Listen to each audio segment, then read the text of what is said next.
Hello，大家好，欢迎来到 PPL 分享中文。បាទជំរាបសួរក៏ដូចជាសួស្តីទៅកាន់មិត្តរួមថ្នាក់ទាំងអស់គ្នាស្វាគមន៍មកកាន់ PPL ចែករំលែកភាសាចិនបាទថ្ងៃនេះផងដែរខ្ញុំលើកយកនៅមេរៀនទី1ដែលជាមេរៀនសន្ទនាភាសាចិនទូទៅ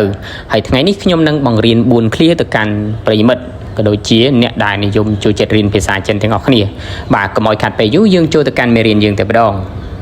បាទសូមអានចំណងជើងមេរៀន第一课你到哪里去第一课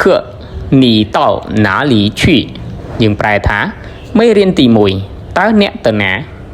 បាទសូមក្រឡេកមកមើលពាក្យថាទី1ប្រែថាទី1ចំណែកឯពាក្យខ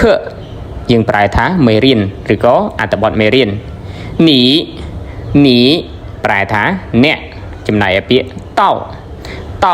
ប្រែថាដល់ទៅដល់ឬក៏មកដល់អីហ្នឹងណាពាក្យណាលីប្រែថាទីណាកន្លែងណាត្រង់ណាឈីប្រែថាទៅសូមអាននិងបកប្រែចំណងជើងមេរៀនយើងម្ដងទៀតទី一课你到哪里去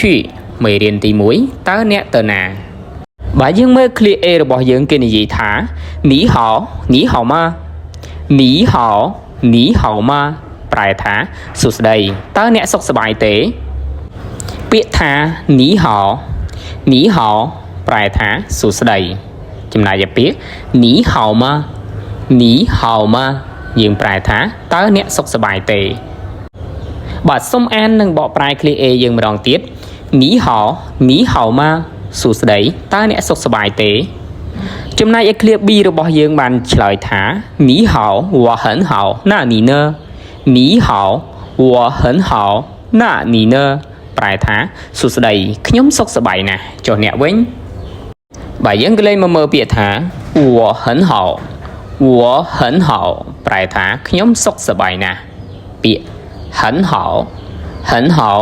ប្រែថាល្អណាស់តែនៅត្រង់នេះយើងត្រូវប្រែថាសុខសប្បាយណាស់ពាក្យថាណានីនប្រែថាចុះអ្នកវិញបាទសូមអាននិងបកប្រែឃ្លា B យើងម្ដងទៀតនីហៅ我很好那你呢សួស្តីខ្ញុំសុខសប្បាយណាស់ចុះអ្នកវិញបាទឃ្លា A របស់យើងបានឆ្លើយថា我也很好谢谢ប្រែថាខ្ញុំក៏សុខសប្បាយដែរអរគុណត្រង់នេះមានពាក្យយើងប្រែថាក៏ចុចដែរបានន័យថានៅក្នុងចន្លោះចុចហ្នឹងយើងត្រូវបំពេញន័យអ្វីមួយនៅក្នុងហ្នឹងឧទាហរណ៍ថាខ្ញុំក៏ហូបដែរ我也吃អញ្ចឹងពាក្យថាប្រែថាក៏ឬក៏ដែរបាទចំណែកឯពាក្យថា谢谢ប្រែថាអរគុណបាទសូមអាននិងបកប្រែឃ្លា A យើងម្ដងទៀត我也很好谢谢ខ្ញុំក៏សុខសប្បាយដែរអរគុណរីឯឃ្លា B យើងបន្តសួរទៀតថា现在你想去哪里ប្រែថាឥឡូវនេះតើអ្នកចង់ទៅណាឬក៏តើឥឡូវនេះអ្នកចង់ទៅណាបាទយើងក៏លេខមកមើលពាក្យថា现在ប្រែថាឥឡូវនេះពេលនេះចំណែកពាក្យ想ប្រែថានឹកគិតចង់យើងប្រែមួយណាក៏បានបាទអូខេសូមអាននិងបកប្រែឃ្លា B យើងម្ដងទៀត现在你想去哪里តើឥឡូវនេះអ្នកចង់ទៅណា